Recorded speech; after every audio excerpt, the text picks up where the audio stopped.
Hi, I'm Dave Brailsford. I'm the team principal of Team Sky, and I run the British Olympic cycling team for several years. And I've been very, very lucky to see how a sport has developed from, I don't know, let's say a lowly competitor to being a world beater.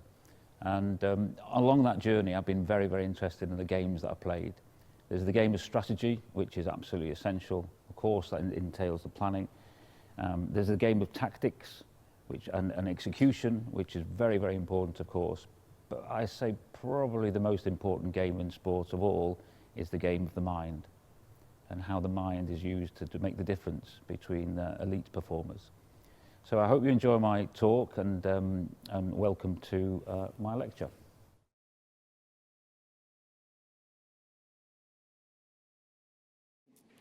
Good evening and welcome to the fourth of the 2016 Darwin College Lectures on Games, and welcome to you whether you're here in this hall or you're in one of the other halls around here.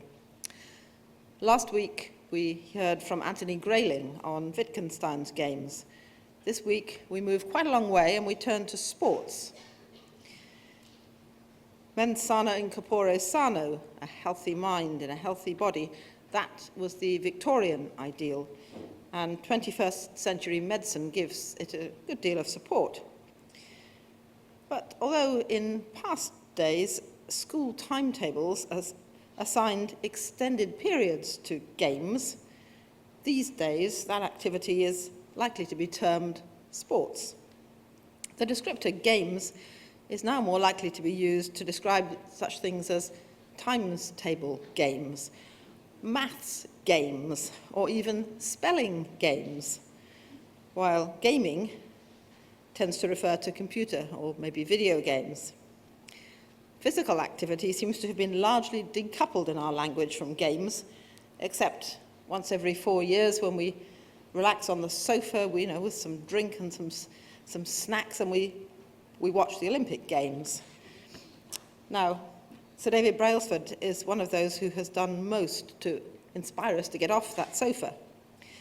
He has achieved quite astonishing results for British cycling, both on the track and the road. British cyclists can claim to be amongst the best in the world, maybe the best in the world.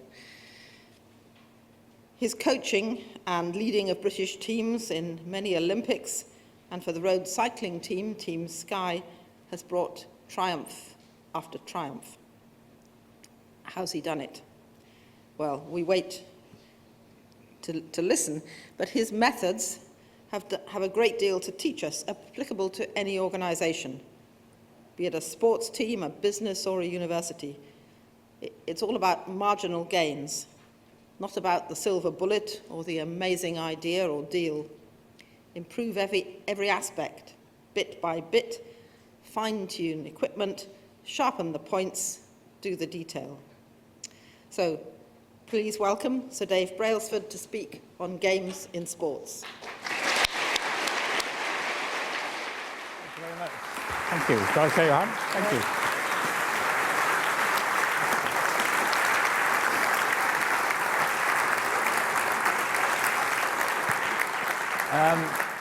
Thank you very much. I think first things first, I should point out that I'm way more velodrome than varsity, so it's fantastic to be here. But really, my experience and the methodologies and my when I got to thinking about games in sport, I do tend to be a fond thinker about models. And I went to university in Chester, did a John Moores University. I left school at 16. I wasn't great at school, I think I should add. I grew up in North Wales, a small slate mining village in North Wales, and my first language was Welsh, and I could speak fluent Welsh, great. And but I didn't realise how naive I was. But my father was an Alpine guide. And interesting character. He was orphaned when he was. He lost his mum when he was 5, lost his dad when he was 7, and I think obviously had a profound impact on him, and which in turn I think has had quite a big impact on us as a family. And anyway, at about 19 years old, I decided to pursue. My dad was a very keen mountaineer and cyclist, and at the time, the sport of cycling wasn't mainstream. It was a very minor sport, and I managed to get into it and start to really enjoy it. And when I first started out, before, when I was about 15, 16, I can remember actually telling my dad, he used to get all his gear on and he had all his lycra and all his tops and everything.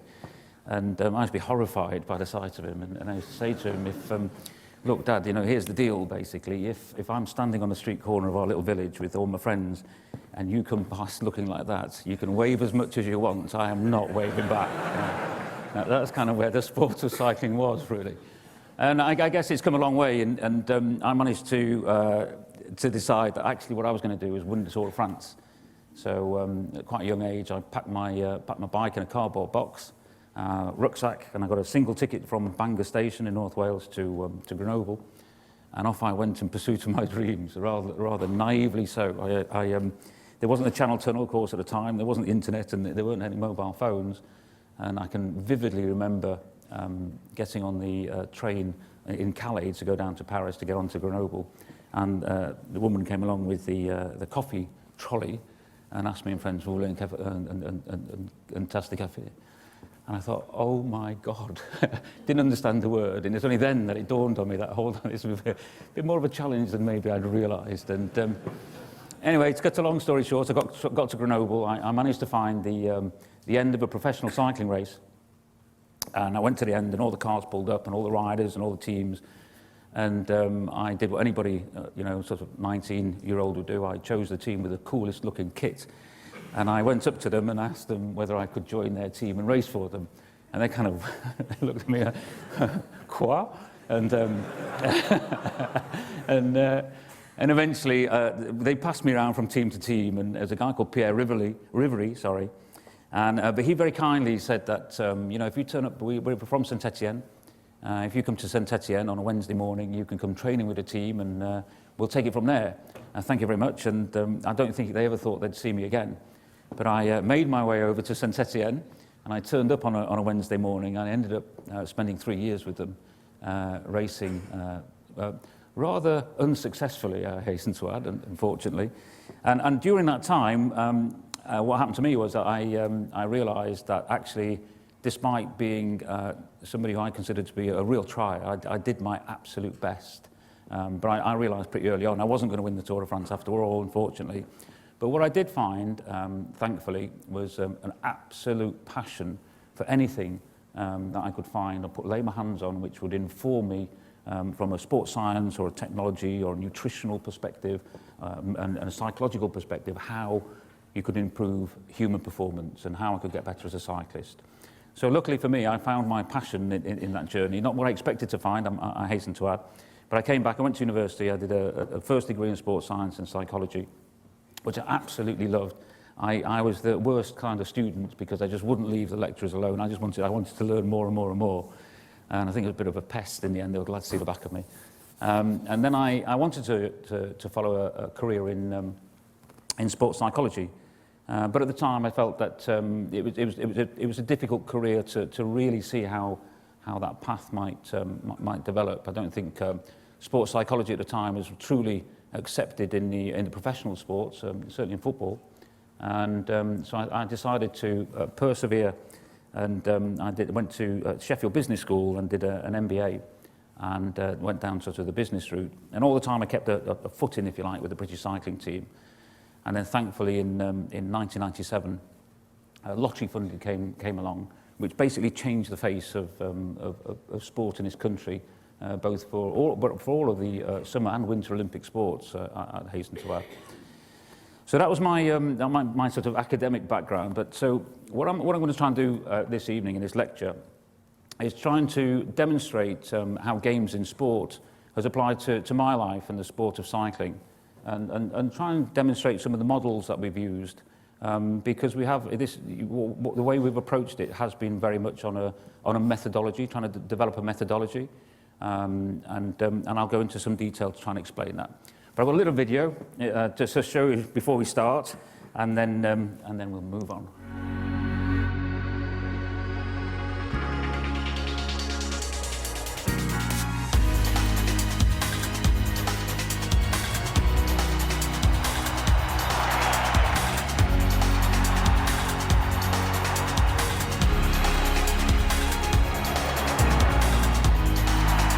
She's claimed the gold medal. 6 gold medals for Chris Hoy. Fantastic performance and a new world record. Another medal for Bradley Wiggins. Amazing. It was just a dream come true.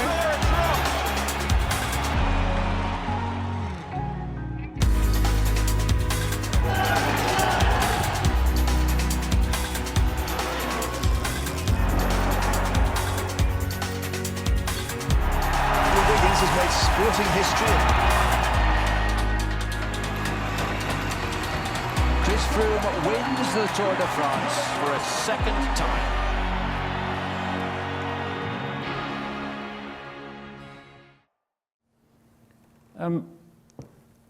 Here's a little graphic which kind of represents the progression in terms of our Olympic performance. And it's quite interesting when you think about games and playing games and why would a nation be good at playing one game and not be so good, and what's the cultural aspect behind that. Prior to the year 2000, there's 18 gold medals available in the Olympic Games in cycling disciplines, but prior to the year 2000, we'd won only 1 gold medal in cycling in 76 years of trying. And that means we were not very good at this game, you know. And when you think about it, what's interesting about that is that given our population and demographics, and when you compare that to the nations who are very good at cycling and winning all of the medals, there wasn't much difference. So it wasn't that we didn't have the people, as it were, or we didn't have the talent, or we didn't have the ability, but something was amiss. And so for some reason, when we think about applying our knowledge to being good at a certain game, there was something not quite there.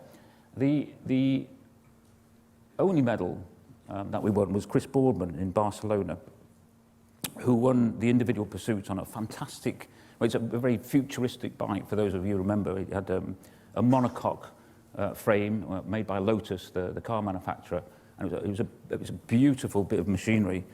And if any of you ever come across Chris Boardman, do tell him that it was the bike, not Chris, because he absolutely hates that. He really does. Yeah. But we rib him all the time on that one. But so you know, the question is, what happened? And of course, it was the advent of lottery funding in this country, which was the single biggest factor, I'd say, which has changed the face of how we currently perform in most games, and certainly at the Olympic Games. Now, when you look at the medal table, we had the Atlanta Games was our worst, kind of the low point in our history, our Olympic history, because we were, I think, from memory, sort of 25th in the overall table, and it was only the rowers Pinton and Redgrave who won a medal, which for a nation of our size was pretty dire. You know, you've got to think about how did that happen, you know, and what was going on in that era. But thankfully we moved on and we started to really concentrate on it. The lottery funding was great because it gave us the opportunity to develop a 12-year plan. We were all asked to submit a 12-year plan. And the single KPI, the single thing that the lottery guys were interested in was how could we move the nation up the medal table. And that's what they were interested in. So in cycling, my predecessor, got a brilliant guy, a visionary guy, a guy called Peter Keane, wrote a terrific plan, and we owe him a lot of credit, I must say, because he developed a 12-year plan. It submitted it to lottery, got very well funded for it, and off we went. And you can see then the slight progression. In Sydney, when we went to Sydney, just prior to that, when the sort of mentality, if you like, of I guess a lot of Olympians at the time, was that it was the top of the mountain was actually getting selected for the team.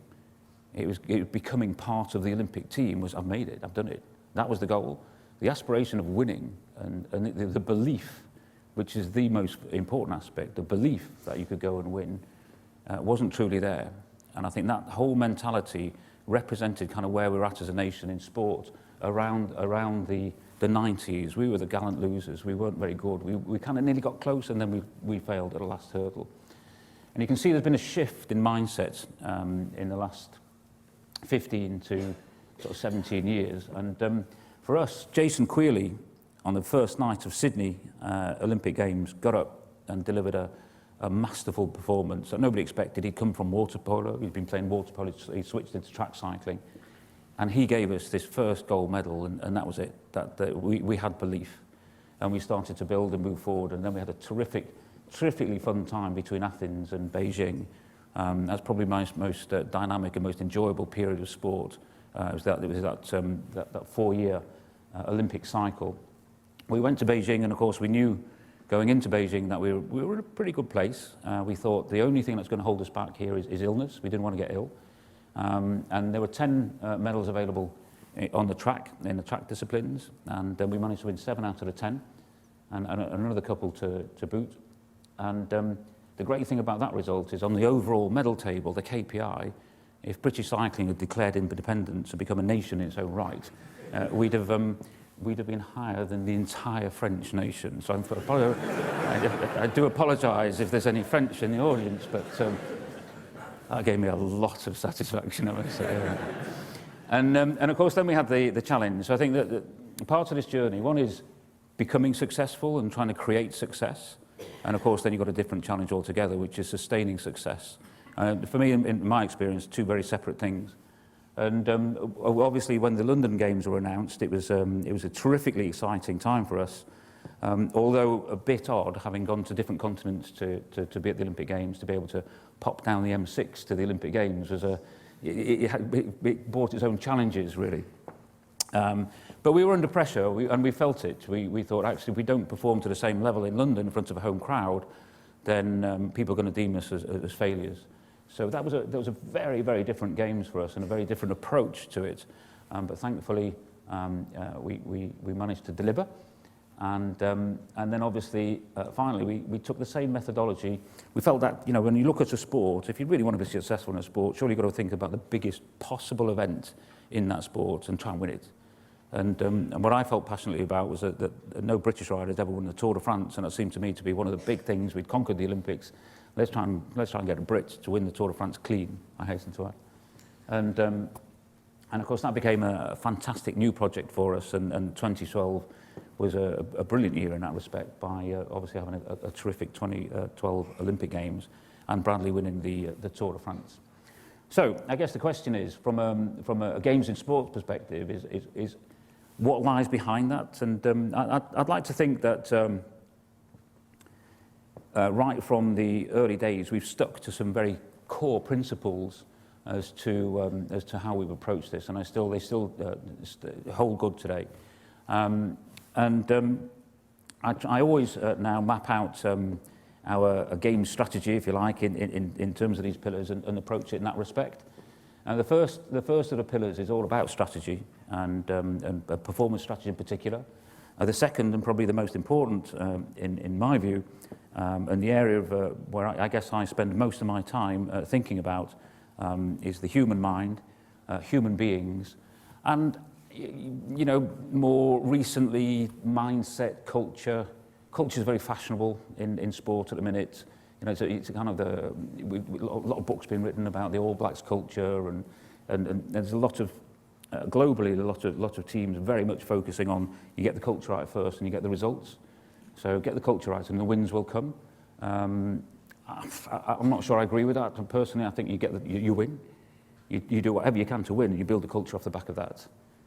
But it's a bit chicken and egg, and there's quite a lot of debate around that. But it's very fashionable at the minute. So I'll explain and go into some detail in that area. And then I'm not sure if I'm pleased I ever came up with the term marginal gains, because everywhere I go I get asked about it. And it occurred to me that when we were a million miles away from the Olympic podium, when we looked at the top of that mountain, and people didn't really believe, you know, there wasn't that belief that we could just go there and win. Then psychologically, we felt it was important to try and break it down into something where we could take some control. Now, I'm a massive believer, from a human perspective, in the idea of progression rather than perfection. And I think when you think about an Olympic final, your Chris Hoys or your Vicky Pendletons or Bradleys, and some of the events are very, very short events, and they've been preparing most of their lives, some of these the riders, for these very, very short performances, and they want perfection. However, as humans, we're not robots. Even the best stars, the best sports people, they're not robots, they're humans, and by definition, if you're human, you're going to be fallible, you're going to make mistakes, you're going to have anxiety, and we're all, they're like the rest of us. And I think setting the bar as trying to have a perfect performance is not optimal for humans. I think the way to do it is to think about progression. Even the very, very best athletes, the very best people, if you ask them, do you think you could get a little bit better? A little bit better. They're going to turn around and go, yeah, I could actually. And they'll find that quite motivating by their very nature. If you ask them to say, I want a perfect performance over here, that's quite intimidating. And so I'm a big believer in progression rather than perfection. It's kind of where the marginal gains philosophy came from. And so he broke down everything that you could think of in relation to a cycling performance and asked everybody, forget over there, forget the top of the mountain for a minute. Could we possibly improve all of these different areas by a small amount? Is that doable? And everybody go, yeah, of course we can. It's not a problem. So all of a sudden, we had an engaged group, and we felt that we could improve, and we started making progression, and the perfection could come later. And so that's where the marginal gains idea originated from, and I'll elaborate a little bit about that in a minute. So I'm just going to talk through each one of these areas. So a performance strategy is interesting. It seems to me over the years that when you think about a strategy, certainly in sport, if we stand at the end of an off-season, we do our review, and then you look forward to the next season, more often than not, if you think about it in those terms, there tends to be a kind of a cognitive bias towards the limitations that you currently have in your life or you currently have in your sport. So you're kind of stuck, if you like, a little bit by the kind of limitations that you're seeing or feeling at that moment in time. So we work in a way where we go absolutely try and forget the present and we go into the future, and it takes some time. We worked at this quite a lot over the years. We try and step into the future and really visualize what it's like to achieve the performance that we want to achieve. Now, the first step of doing that is to obviously work back from the goal, but what we tend to do is we call it the analysis of the demands of the event. And in terms of gaming, as it were, if you want to win a game, you've got to know how to win it before you start, in my opinion. And so we spend a massive amount of time analysing the demands of the event. So what does that mean? For Chris Hoy in the Kilo or the Tour de France, or this year's, I've just done it now in January. So I've just done the whole of this year's Tour of Italy, the whole of this year's Tour de France, and some of the classics. And we've analysed to the nth degree what we think the demands of this particular year's races are. And they're not just, this isn't just, we've got quite a lot of telemetry in cycling now. It's quite easy to measure. It lends itself quite nicely to physics as a sport. So we can measure a lot, and obviously, physics is physics, physiology is physiology, so we can measure physiology pretty well. So we can get a lot of data, and we do accumulate a lot of data in terms of what we can try and achieve and what it will take to win. But we kind of look at it a bit more broadly and in the round. So if we want to win the Tour de France, for example, one of the challenges, and this was us, there's a normal day for us at the Tour de France, Chris and Brad there together, quite happily, with Mark on the end, who's also not throwing his helmet round for once. But no, this was us in a normal day in the Tour de France. You walk out, there's no barriers between the press and the team. The press are omnipresent. And in these types of scenarios, when you're leading the race, we have a recovery protocol. So when you lead the race and you get the yellow jersey, the organisation says you have to go to a press conference afterwards. You have to go to the podium. So instead of having an optimal recovery protocol, which we worked pretty hard on, all of a sudden, if you become the leader of the race, you're handicapped because you have to go and sit in a hot tent and do your press conference. You have to go and do X, Y, and Z. So you have to have an individual car which looks after the leader of the race, and everybody else goes off in the team bus back to the hotel, and this individual has to stay and wait. So, the challenges, the guys are, it's a challenge, the press for them. The press are a real challenge for riders, and certainly with the history of cycling being what it is, unfortunately, the better we do, the more questions we get asked in terms of whether we're cheating or not. And that's challenging. When you're not cheating, that's challenging. When everybody can rationalise and understand why we're being asked these questions, But as an individual, when you get asked that persistently, and the better you do, the more of a challenge it becomes, that's quite a difficult thing to deal with. If we want to win the Tour de France, and if we create a document called what it's going to take to win, as part of that, then being able to deal with these situations, which might not be apparent just when we think about the Tour de France, is an absolute must in terms of strategizing and working towards becoming effective. Obviously, we've got to ride different bikes and think about different aspects of the Tour. So this year, we're back to individual time trialling. Last year, it was all about team time trialling. 2012, Chris was time trialling fantastically well, so was Bradley. And they both rode, I think it was 11 time trials, competitive time trials in 2011. And in 2012, it was about 13. And in the last two seasons, it's been 4 and 5. So they haven't done that many individual time trials. And this year, the individual time trials in the Tour de France fall on the day after. The first is the stage to Mont Ventoux, and the next day we have a time trial. And you know there's going to be time gains or losses in the time trial. And you know that they're going to have to put a lot of effort into Mont Ventoux. So from a strategic point of view, the question becomes, you know, how do we want to approach that? There's a subsequent time trial later in the race. Again, just as important. And when you look at the climbing and the efforts are coming before and after, again, there's quite a big strategic decision to be made in and around how to approach those particular aspects of the race. This was last year. Obviously, we don't have to just ride on the flat roads. They like to throw a few cobbles in, and when they get wet, so there's a new challenge altogether. And of course, there's an equipment challenge, and the guys have to train on the cobbles and be used to riding on the cobbles if you don't want to lose any time. This is us at this is the Tour of Italy, actually. And of course, extreme heat and extreme cold are real challenges to us. That has to form part of the strategy. The guys will crash. Somebody will crash every day in professional cycling, every race. It's a given. And we've never finished the Tour de France with a full complement of riders. So what we do know is that the probability is that we'll finish the race with not the 9 starters, 8 or 7. But we just don't know who we're going to lose and when we're going to lose them. But we know we're not going to lose somebody. And equally, I think there's a challenge for us from a strategic point of view, which is quite an interesting one, I guess, is that we know when the guys crash, their instinct is to get straight back on a bike and carry on. It's just an internal drive that they just go straight back on a bike and off they go. And of course, from a medical point of view, if they've fallen and hit the heads or landed on the heads, then there's a big discussion about concussion at the minute. I think from a rugby perspective, you know, most I'm sure most of you will know there's a big issue there. It's been a big issue in American football, and of course for us now, it's we have to be very, very careful in terms of assessing the guys in terms of whether they have concussion or not, and then to try and tell them not to continue if we feel they've got concussion when they want to continue. That's not easy, and you get this conflict between the medical kind of staff who want to take care of the riders, obviously, and the guys and the ex-riders and coaches and everybody else who've got to like just man up and get on with it. And in there somewhere, we've got to have a policy and a plan to try and deliver our strategy. This was, I guess, this part of the sort of not so obvious strategy is well, it should be obvious, I guess, is knowing the rules. This was again the Tour of Italy last year, and Richie Port here was our lead rider.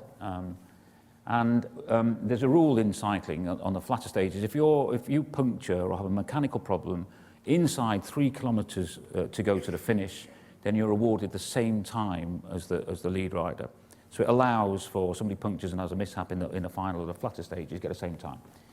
Richie, who's our lead rider, he punctured at I think it was 3.3k to go, and which was very unfortunate. And he punctured, and so did, miraculously, a real good friend of his, another Australian, who punctured alongside him. Now, the Jayco rider was a domestique, he was a helper rider, whereas Richie was one of the guys who was going to try and win the race. He instinctively took his wheel out, threw Richie's wheel to one side, and as you can see, he put his own wheel in Richie's bike, and say, go mate, and pushed him off. And most people watch that on telly, and all of the different sports directors, we all communicate a lot, obviously. Everybody's like, wow, that's, you know, in sport, think about games, you know, where does sportsmanship come into the whole gaming equation? And we thought, right, that's sportsmanship right there. It was instinctive. It wasn't any time to reflect or calculate or think of consequences. It was just an instinctive and very positive gesture, I thought. Not according to the referees, unfortunately. So we got a phone call that night, sort of 2 hours after it finished, and we got penalised, or Richie got penalised 3 minutes, and that was his race over. So I guess as part of the overall strategy, knowing the rules is very, very important. So in sort of thinking about games in sport, it's interesting that we have an increasing number of ologists in sports now, and every ologist seems to have a helper who's another ologist, and it's just growing all the time. And but what it does allow us to do, quite interestingly, is to really go to town on that particular aspect of our strategizing and planning. So I would say over the years, one of the key things for me is unless we really, really, truly spend the time and effort to understand what winning looks like, the opportunity or the probability of us optimizing our chances of winning are dropped down, as it will, or it's just not optimal. And I think we as a team, we spend more time analysing the demands of the event than anybody else. I can say that hand on heart, I'm sure, without a doubt. We spend hours on this stuff. And it gives us a clear goal, it helps. The next particular area, and I would say, from a personal perspective, this is the area where I think I've been impacted the most and have gained most insight over my career. And of course, it's the human and the human mind. And all sports people are human. And so it seemed interesting to me to try and gather as much information as I possibly could. I really liked the sports psychology side of it. However, I did feel when I was originally looking at it, I'm very much input, process, output kind of thinker. And so some of the psychological interventions and the sort of psychological approaches were a bit woolly, if I'm honest. I'm not sure that's very evidence-based, or I couldn't really put any scientific rigor behind that, but it seemed that's how it seemed to me. And I had a situation with one of our riders who had quite a clinical, a mental kind of clinical issue, and we felt really out of our depths with it. And this was kind of going back right to the early 2000. And it turned out that our team doctor, had been a student of this guy over at the Sheffield School of Medicine. And this is Dr. Steve Peters, who's an interesting individual, really. He's a surgeon, he's a mathematician, and he's a forensic psychiatrist. And he's quite a unique character, I must say. And he came over from, he was working, he's the undergraduate dean at Sheffield School of Medicine, and he's also working at Rampton with the mass murderers and psychopaths. And he came over and he fitted in brilliantly with us, which is always a bit of a worry, that one. But anyway, so Steve came over, and he worked with the individual, and there was a miraculous turnaround, and this individual performed very, very well and medalled at the Commonwealth Games in Manchester in 2002. And I was kind of blown away by this. I thought, wow, what did he do? How did he do that? And I'm really, really interested. So I asked Steve to come back and see me, and he came over, and I said, I'm really, really interested in what you did. And it was interesting. So he's a psychiatrist, obviously, as against a psychologist. But I also think he's somebody who actually is quite punchy in terms of saying, right, here's a model. This is what this person's belief system may be, and if we do X, there's a good chance we get Y. And that chimed with me for the first time in my life. I thought, wow, I've really found something here. And this guy's got his approach, the way he thinks about this, is something I really, really want to learn a lot more about. I managed to persuade him to leave the NHS and come to work with us in British cycling. And it was terrific, because we decided to set about, we said, forget cycling for a minute. let's just think about humans, and let's think about humans playing games and sports. Think about how do we optimize the performance of a human being? What would we do? How do we do it? You know, people talk a lot about a high-performance environment or a high-learning environment. And what does that really look like? You know, if we want to construct that, where do we start? Where do we, you know, what can we do which is tangible? So Steve worked with me on a model, and we created a model, and we're going to go a little bit of anatomy. I'm not a brain specialist, I hasten to add, but what I will explain is this model that we've used to great effect, I think. Now, the brilliance about Steve's work is he takes something which is ridiculously complicated and complex, like the brain, and he's created a very simple model that has allowed us to develop systems and interventions and a way of thinking and a language and a culture all around it. It does simplify something very, very complicated, so I totally accept that. But for us, it's been very, very powerful. And so I'll just briefly explain the model and then show you how we've used this in British cycling and Team Sky. So here's the brain, and I'm sure as many of you here will know there are obviously different parts of the brain. It's not just one lump of jelly running our lives, and our behaviour is very much dictated by which part of the brain is thinking for us, and of course it's like a system and they're interacting all the time. The particular bits that we're interested in are the limbic system, which for us is known as the chimp. It's a purely emotion. It just offers emotion. It doesn't think, it doesn't use logic, it doesn't think about consequence. It's just purely an emotional offer. It's very individual. It won't be educated, it can be irrational. It's where our fight, flight, freeze resides. And you know, it's a bit like the colour of your hair, or whether you've got hair or not in my case. I didn't really have a choice in that, and I haven't got a choice in what my chimp's like, unfortunately. And so that part of the brain is purely emotion. And of course, then we've got the frontal lobe, for us is where you, the human, resides. And the other part of the brain that we're interested in is the parietal lobe, which for us we describe as a computer, blank at birth, and we program in beliefs and also certain behaviours, and can misconstrue certain belief patterns can be in there, sort of miswired. Or, however, for us, I guess that's where we log in the skills and actions that we use in sport. So I guess driving a car is a good example of when we first get in there and think about how the hell am I going to do this? And you think about the gear stick, clutch manoeuvre and all this kind of stuff. And then before long, sort of 2 or 3 months down the line, quite happily driving along, Starbucks in one hand, texting in the other one. And you think, oh, who the hell's driving a car? You know, and your parietal lobe is driving your car for you.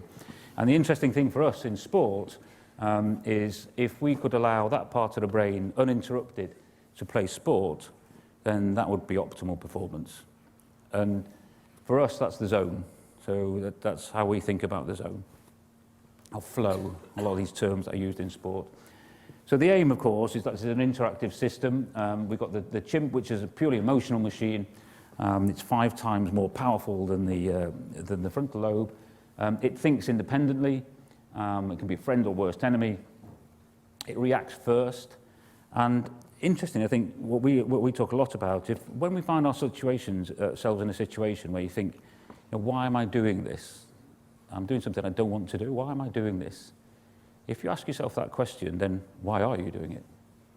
It's quite interesting, because once you start to delve into that sort of area and to really think about that, and certainly in sport it's an interesting area, then the reason you could be doing it is because you're doing it because your chimp, or it's an emotional reaction which is hijacking you or controlling you, as against your human, which would potentially you'd allow you to act on logic.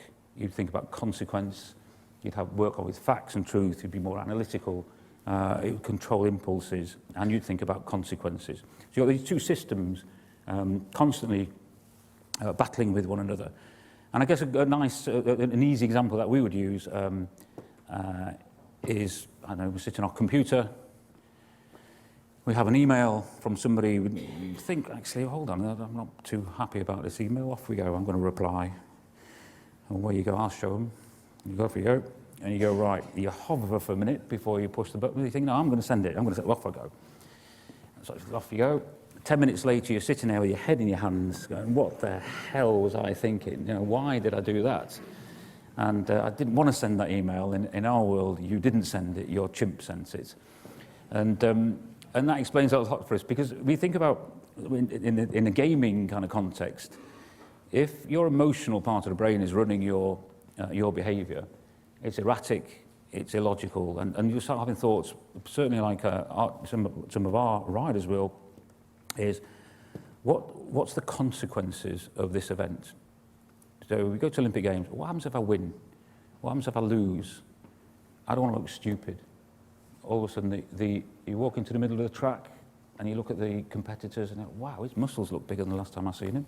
And pure emotion, pure emotion. The consequence of something, worrying about the consequence of something is pure emotion. And so we get this a lot, so we have to deal with this a lot in a gaming scenario. Decision making under pressure is, if you allow the chimp part of the brain to make decisions for you, they're very, very likely to be irrational, illogical, and certainly not optimal. But equally, what we don't want is to overthink the whole process and get the frontal lobe and the chimp having a dialogue and trying to overthink a decision. What we want is instinctive decision making in sport. So we work a lot with our riders, and have worked with our riders about how to make decisions in high pressure environments, how to approach challenges like competitive anxiety, pre-competition. And this is kind of filtered into a lot of the work that we've done in very simple terms, really. So the aim, of course, is for the parietal lobe to play sport, play games, and we try and occupy the other two parts of the brain and keep them out of the way.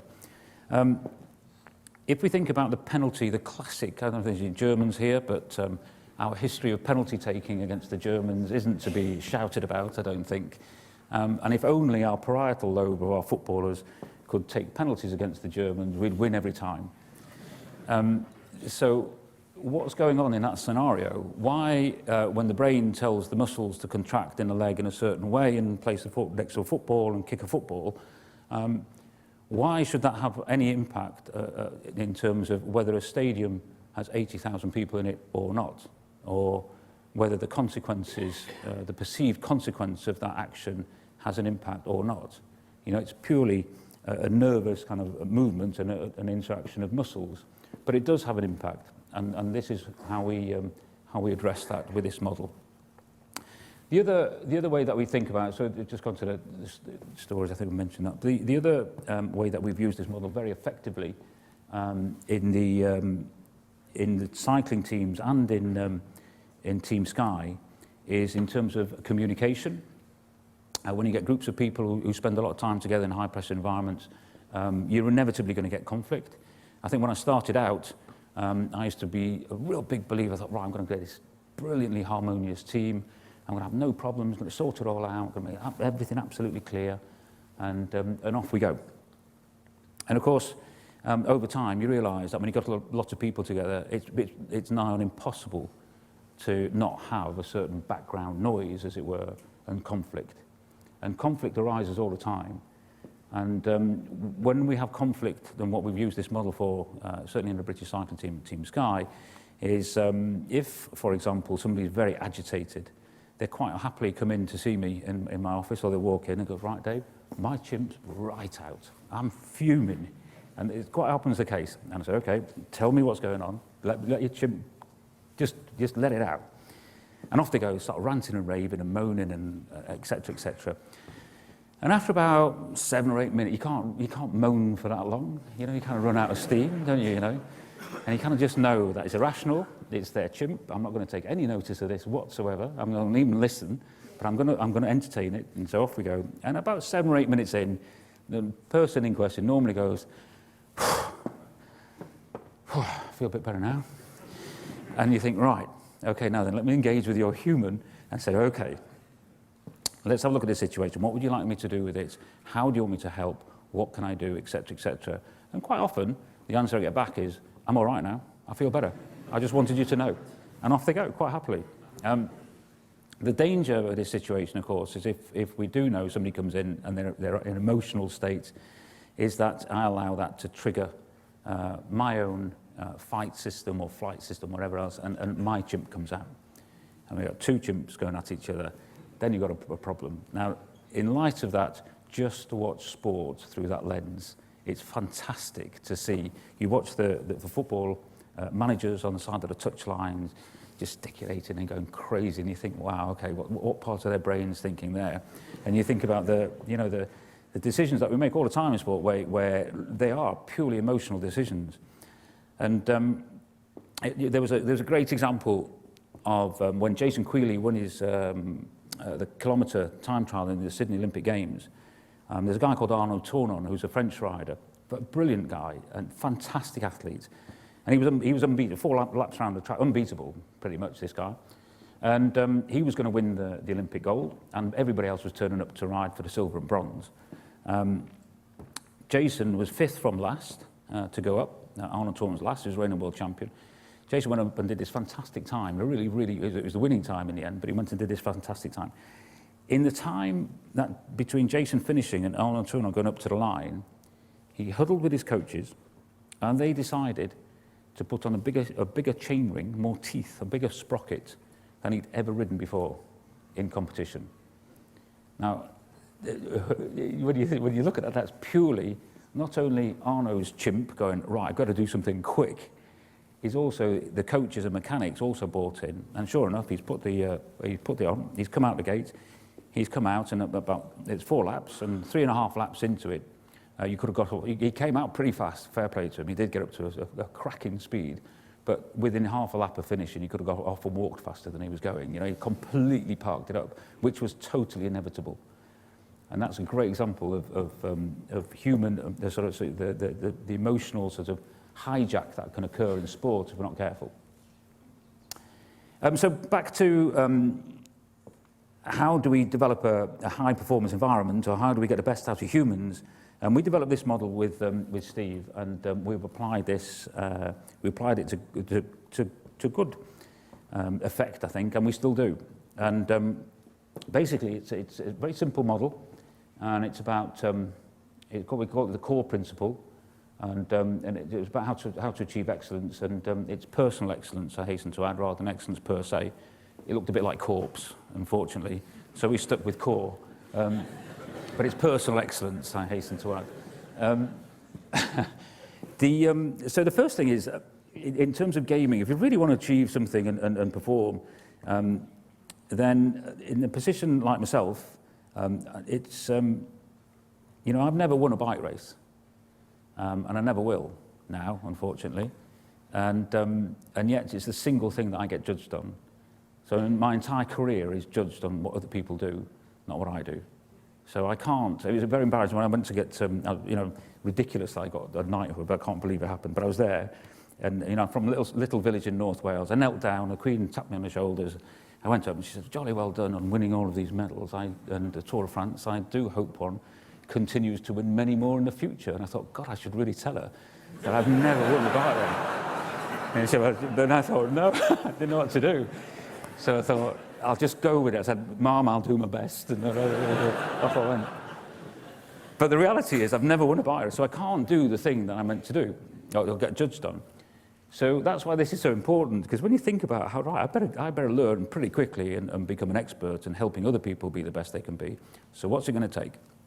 So the first thing, you know, for me, talent times commitment, stroke hunger, if you like, minus distractions, gives you the opportunity for success. That's how I think about it. And when we talk about commitment, I guess you could ask somebody, you know, are you committed to trying to win a gold medal at the Olympic Games? They're going to say yes, if it's possible. Yes, I want to. Of course, I'm committed to try and win the Tour de France. But that's not the commitment I'm particularly talking about. It's a bit more deep-seated than that.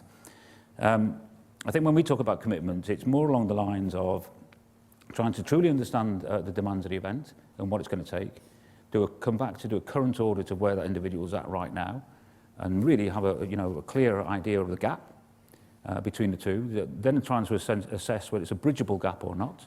And if it is a bridgeable gap, then putting in the interventions, the appropriate interventions in place to try and move from A to B. Now, the next step for me would be which is all pretty straightforward, I think, with good sports scientists, etc. That's relatively straightforward. The next step for me is to then map out in somebody's day-to-day life, in somebody's daily life, what does delivering that look like? So for a lot of our guys, we've got to be hungry for quite a lot of the time. To get to the power to weight ratios that these guys do now, they can't sustain it for a long time, but they can for a short period of time. They have to sacrifice quite a lot to do that. They've got to be away from their families for a long time. They've got to train a huge amount of hours. They've got all sorts of demands on them. And so you can map out the sacrifice that they're going to have to make in terms of getting from A to B. And I'm interested in the commitment to that. I'm interested to see how willing they are to commit to that sacrifice, because that is going to have a greater impact on the outcome than anything else. Now, they have to be intrinsically driven to do it. I can't reach out. If an individual isn't intrinsically driven towards achieving that, then it's over. I can't work with them. I won't work with them. And so that even if the flames are just a little flicker, and do something with that. But if that's not on, I can't reach inside somebody and turn on that switch. So for me, this is that first assessment around commitment. And so you have the talent, and then the commitment is very, very important.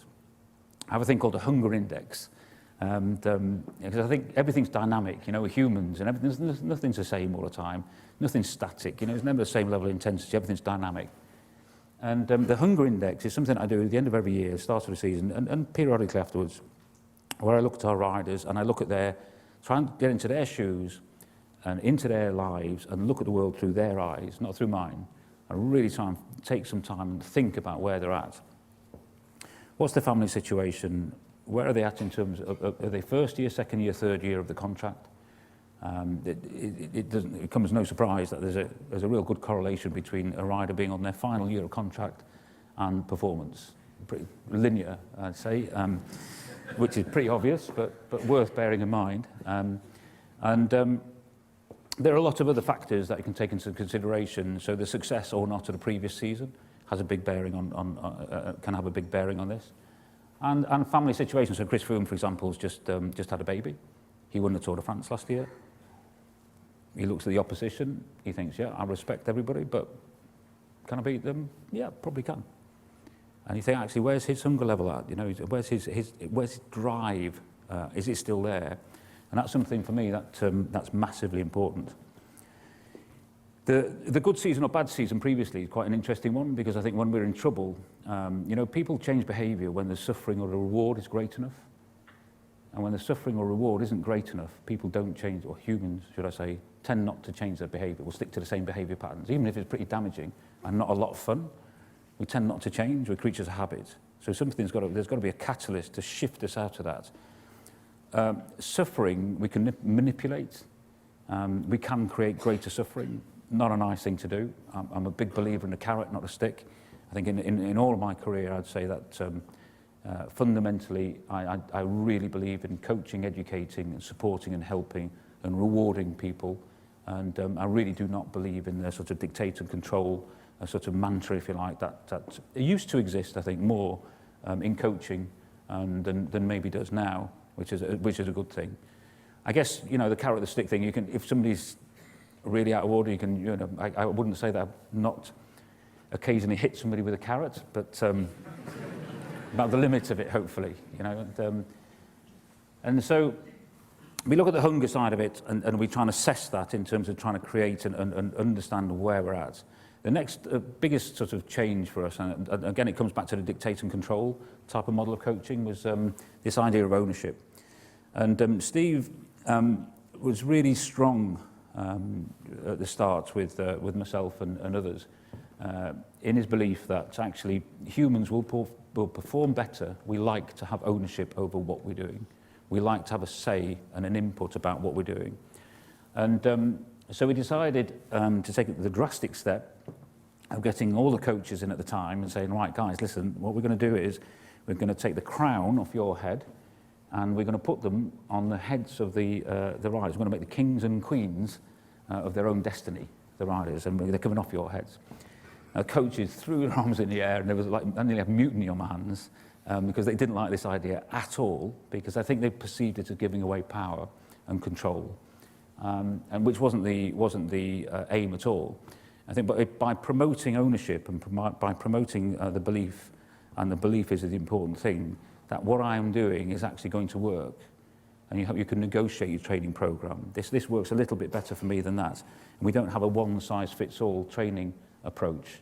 That's never going to work, and I think one of the big things, if you want to be successful and win games, is to recognise the individuality of all of us, at everybody's personalities, and you try and find the right solution for that person to develop. And I guess it potentially the same in the educational system with students and establishments like this. We don't all work in the same way. We never will, and I think taking the time and effort to really understand how individuals work and give them some ownership over what they're doing, ask them how they want to be supported, ask them how to benefit, how they can, me as an individual can benefit them, and give them the support they want in the best possible way, is a massively powerful act. Now, there are some people who you ask them, you give them the ownership, and they give it straight back to you. You said, no, thanks, I just want to be told what to do. Thanks for the offer, but you just tell me. I'm just going to get my head down, you tell me what I want to do. That's fine, but the very fact that you asked in the first place if they want it or not is enough. There are other people who want total ownership. They want to write their own training programs. They want to really believe in what they're doing. They don't want to do what everybody else is doing. And whether we agree with those training programs, if they're optimal or not, it's a massive mistake for us to go, no, you have to do this rather than that. Because fundamentally, the power of believing that you can improve is one of the greatest assets I think you can have in terms of reaching optimum performance. If you don't believe in what you're doing and don't truly believe in what you're doing, the opportunity to be successful and achieve sort of personal excellence, I think, is greatly diminished. So ownership is very important. The next thing, of course, if you are going to give people ownership, then we have to accept that there's responsibility and accountability. Every walk of life. There's a big difference between personal and professional behaviour. And of course, in sports teams, we're bound by, as all professionals are, we're bound by codes of conduct, and it's a professional environment with professional codes of behaviour. And when we spend a month at a time to race, the bigger 3-week races, it's very difficult in those environments not to allow the group to become more of a personal environment, and we start operating on a personal level. It's a very, very big challenge. So things like a favour-based relationship, it doesn't exist in our team. It's not professional. It's personal. If I do you a favour, you want it back, not a problem. In a work environment, that doesn't work like that. And there are certain rules and clarity that we create and educate our riders around in terms of the differences, if you like, in terms of relationships that we have to have. We ask our riders to write their own rules. So from a responsibility and accountability point of view and the ownership thing, we try not to police them. We say, right, you write your own rules, and we'll then give us the rules and we'll apply them. And it's quite interesting because the rules that they write for themselves are way stricter than the rules we'd probably write. And it's quite interesting. But when it comes to managing a group and a team in a sporting environment, it's a powerful thing that if they've decided what their own rules are, rather than being dictated to. And put them together, and like I say, it leads to personal excellence rather than excellence. I guess the next thing about sport and games that I really thought about was the idea of team, the individual, and this concept of the no I in team, or the great team player. And it's an interesting, because it's kind of folklore, if you like, in sport, the individual who's the fantastic team player, etc. But I guess I would challenge that really. And it's only based on my own personal experience. But I think the no I in team thing is a complete load of rubbish, I must say. I think we all think about ourselves first and foremost. We do, in fact. That would be my experience. However, what I would say, if I had to, maybe you could research this for me, I don't know, but I would argue that there's a continuum, we're in a constant state of flux, if you like, between thinking about ourselves and self-sacrifice. Our sport's interesting, I guess, insofar as the guy who wins can't win unless everybody else in that team sacrifices their own opportunity and themselves day after day after day for that individual to win. And then the team doesn't win, the individual wins. And it's interesting when we look at this and how it works, because for me, we would always kind of have this relationship between and thought process about what's in it for me and what am I willing to give up. You know, and sometimes that's going to be congruent and sometimes it's not. And I think it's interesting to see the world and understand this in each individual rider and the people that I work with, to try and truly understand where they're at. I might not necessarily agree with their perspective, or might not necessarily think it's the right perspective, but it's irrelevant. It's not about me. It's not about what I think. I need to understand what they're thinking if I need to get the best out of them and trying to manage the situation. I guess for me as well, when we think about the challenges of self and self-sacrifice, I guess you have to imagine in a team like the Tour de France team, there are certain riders in there who will go in there and their job will be quite clearly to work on the flat, let's say. They're never going to win the Tour de France themselves, some of the domestique riders. They'd love to be part of a Tour de France winning team. So for them, the self-sacrifice thing's pretty straightforward. They're quite happy to sacrifice themselves because there's something in it for them as well. You go up a level and you've got the guys, let's say, like Mark Cavendish, who rode with us in 2012. Mark can win stages. That's what he's there for. He can win individual stages. He's never going to win the race overall. So for him to contribute to a Tour de France winning team, which he was in with Bradley, so he's going to have to sacrifice some of his own opportunities for the team's benefit. So quite a big ask in terms of self-sacrifice and the opportunities given up. And then he gets up at another level when you've got two guys who think they can win. And we all know where we're going with this one. And it's quite interesting to reflect and think about this in the respect, in terms of this model. Because if two guys think they can win, and they genuinely believe that, then it's very easy for us to look out from the outside. Well, you just need to be a team player, you need to be professional. But that's not how these guys are seeing it. In their eyes, there's a big sacrifice to be made, and that needs to be in kilter. When it gets out of kilter, as it did with us, I think it's fair to say, then it creates challenges. But I can see that I use this model a lot to try and filter and fathom out, if you like, how to approach challenging situations. It was quite an interesting environment that we had on our team bus in 2012. We had this little episode, I guess, at the top of the Alps where Chris Froome and Bradley had an incident where Chris felt totally was in his right. Thought Bradley was the strongest guy in the race. He wanted to finish second, and he felt, you know, Bradley's not going to lose this race. He's fine. He was helping him, shepherd him up the hill. He dropped back, and off he went and attacked. Sean Yates came on the radio and said, "Oh, Froome, I hope you got Bradley's permission to do that." And he stopped dead in the road and came back.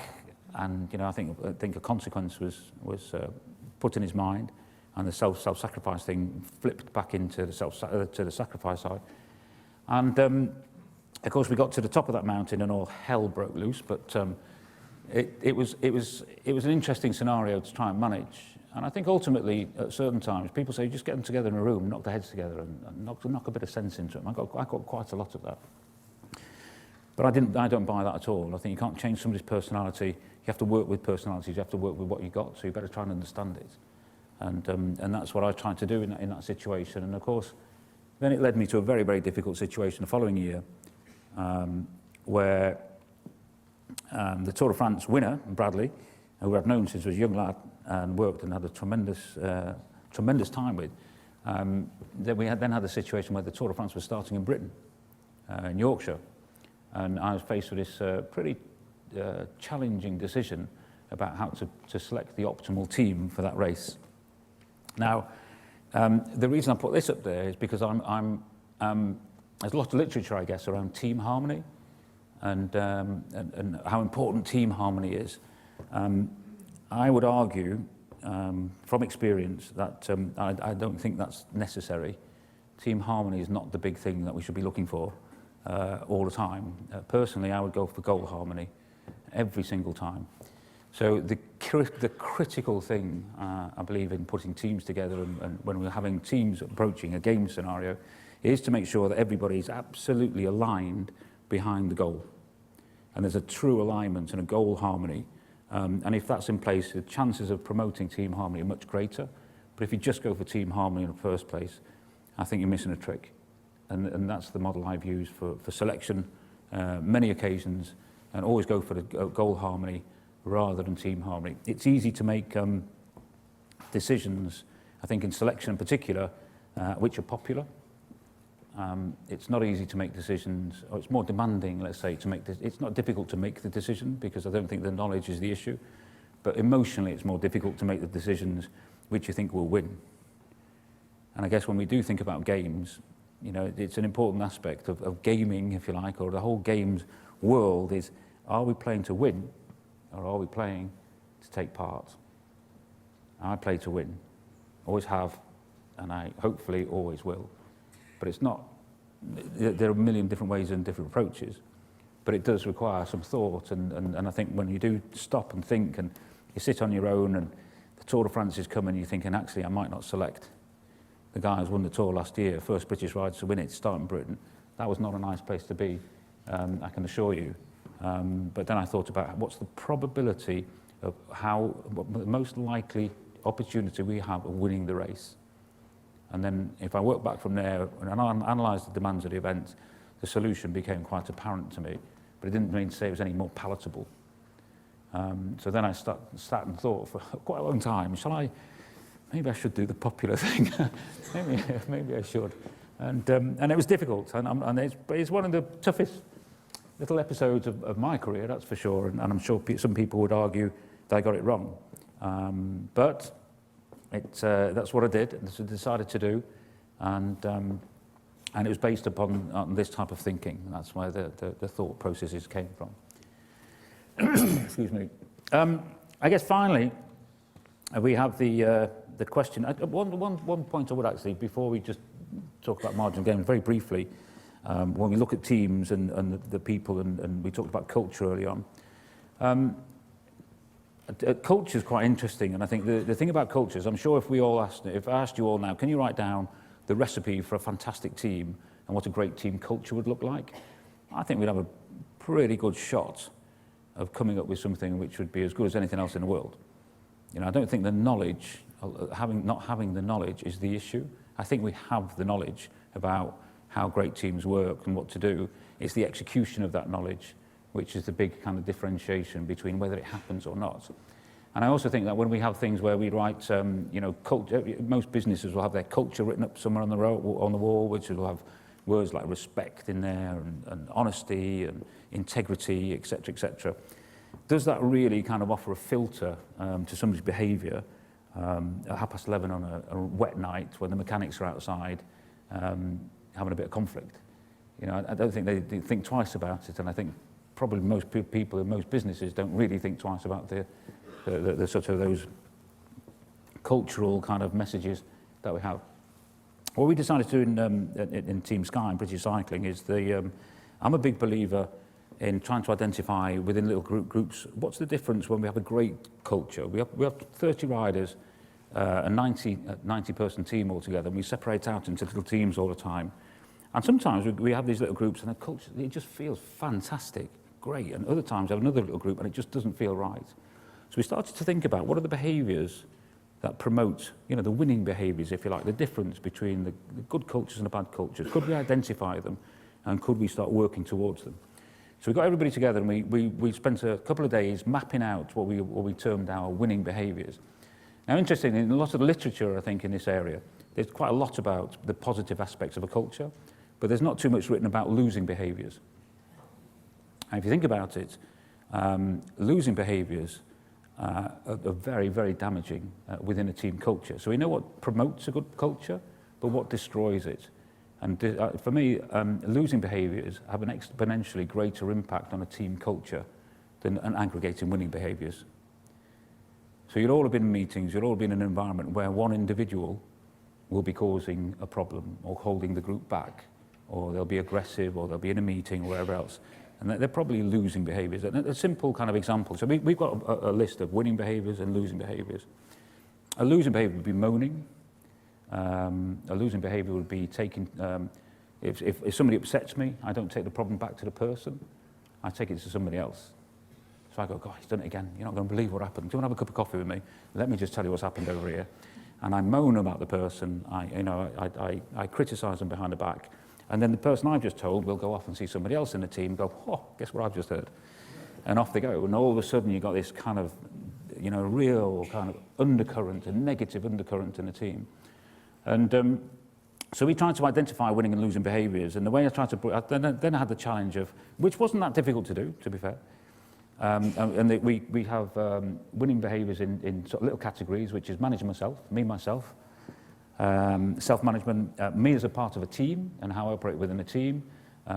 Performance first is what we call it, so putting performance before your own, you put the performance before your own requirements, communication and continuous improvement.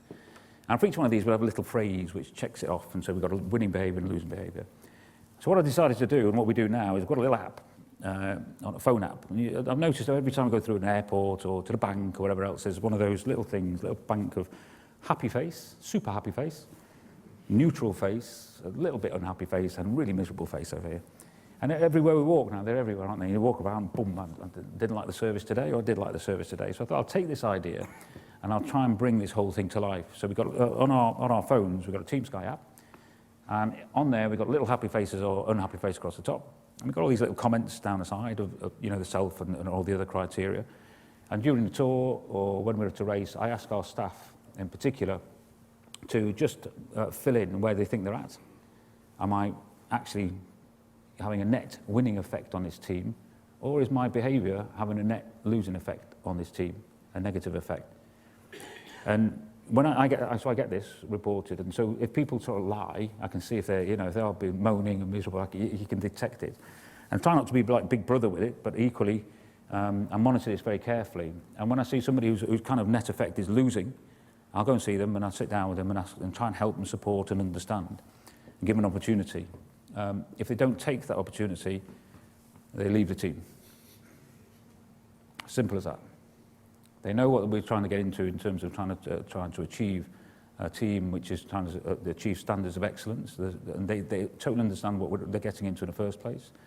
And I think if they can't maintain that, and knowing full well what they came into it with, then that team is not for them. And I'm quite strong with that. So our cultural sort of lens, if you like, the filter, doing this little thing every day, it does impact on people's behaviour. It does make them think. Fatigue's a big thing in our game. As you get tired, it's difficult to smile. It's difficult. One of our things is to smile and have fun. That's a winning behaviour for you right there. If you're on the road for 3 weeks, it's good to have cheerful people around. It's very, very important. And yet, as fatigue kicks in, it becomes more and more and more difficult to remain positive. Sleep deprivation is a killer.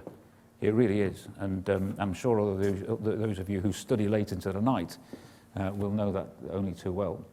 But that's how we manage culture. So finally, very quickly onto the marginal gains and how we use that. Like I said before, we looked at a sporting performance and we decided actually to go for progression rather than perfection, and progression through small steps. It's rare in sport that you have a big step change in performance. It tends not to happen. It can happen through new innovation, and I think somewhere you've got to be constantly looking for innovation at the same time as you're making your small steps. So it's marginal gains and a bit of an innovation. You've got to have the two. But in the main, as a method of improving and continuous improvement, we've adopted this philosophy, if you like, that everybody can buy into. It's quite contagious. And what happens is you get all these small gains and you clump them together, and actually you do make quite a significant step forward. And to give you an example or an idea of some of the things that some marginal gains that we do, when we race the Tour de France, we stay in obviously 20-odd different hotels. We've got no idea what the beds are going to be like. We don't know what the hotels are going to be like. We can recce them, but ultimately we don't have much control. The organiser dictates where we stay. So if you imagine we've got these 9 guys who want to race for 3 weeks, why would you allow them to sleep on some random mattress with a random pillow and have their posture and their spine all misaligned? We've got all our osteopaths and physiotherapists. We've got all of these guys clicking them and creaking them and keeping them straight all the time, and then they go and lie on some random bed. You know, it's a crazy thought when you stop and think about it. So we have a little group of guys who go ahead to every hotel, and they take the beds out of the room, and they hoover underneath them, first and foremost. I don't know if you've ever looked underneath those. Don't do it. So they hoover underneath, and then they take and we put our own beds in. So each of the riders got their own mattresses, own pillows, angelic sheets, and they get to sleep in the same position every night of the big races. Now, is that going to win you the Tour de France? No, it's not. Is it going to contribute a little bit somehow, maybe? Yeah, I think so. I do think so. And that was a good example of sort of marginal gains. We do a lot with diet. The diets and nutrition's changed dramatically in the last 10 years. What we used to believe to be the case, from an optimal sort of nutritional strategy 10 years ago, is very, very different now. And the challenge, of course, is to retain muscle mass and to become as lean as possible, to maintain the power but drop the weight. And the timing of eating the right foods and when, and relating that then to the training and racing that's being done, has become absolutely very highly detailed. So now we have our eating plans which are related to the training or racing that's coming up in a couple of days' time, and it's all monitored all the time. Like I say, it's night and day from where it used to be with our carb loading sort of approach, not in the not so distant future, past. Sorry. And equipment, of course, there's a great opportunity with equipment to find marginal gains all the time. It's a lot of fun.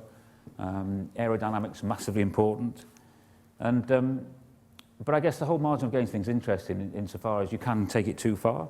Obviously, it's got to be related to performance. And this guy is called Ed Clancy. I'm sure many of you might know him. Ed's the first guy. So in a team pursuit, Ed's the guy who starts as man one, and they're all lined up. He goes out and he accelerates up to 64k an hour as quickly as he can, and everybody else is in behind him. Now, it used to be that you could accelerate half to three-quarters of the way around the first lap. They'd swing out of the way. The next guy then would do the pickup, as it was called, and they would take them up to optimal speed, and this guy get back in the back and off they go. Ed, we decided that actually the best way to do it, so we didn't lose a bike length. Every time you change, you go backwards a bike length. So we thought, actually, well, let's not change. Let's not do that.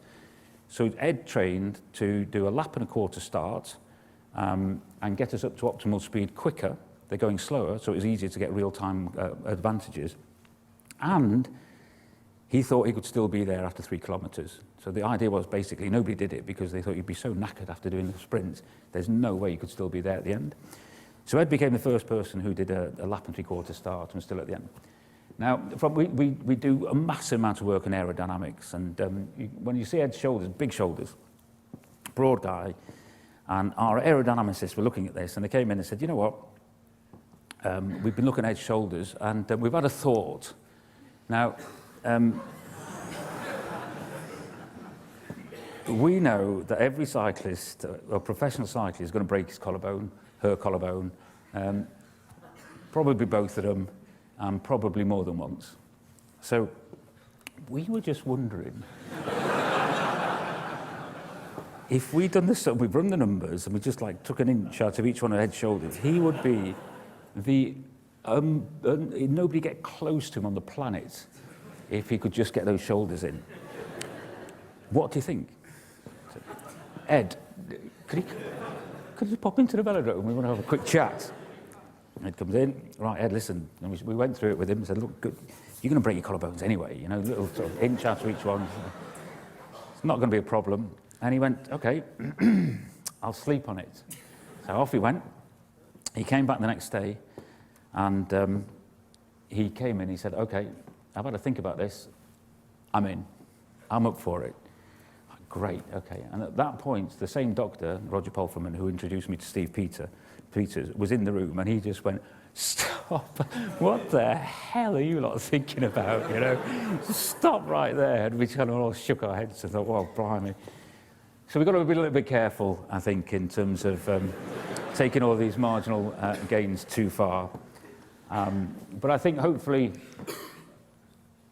that will give you a bit of an overview and insight into how we play games, as it were, both psychologically and physically, and some of our experiences in the last 20 years. So hopefully you've enjoyed listening to that and maybe be able to take something away from it. But it's been a real privilege to be asked to come here, so thank you very much.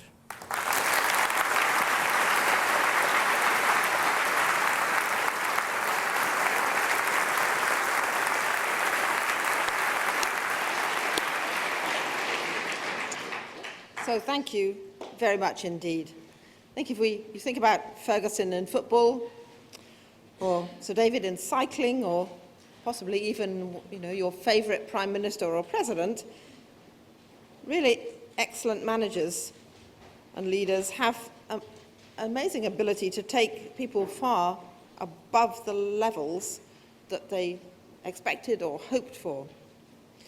In academia, we might consider the small communities in Athens, or perhaps ancient Elizabethan England.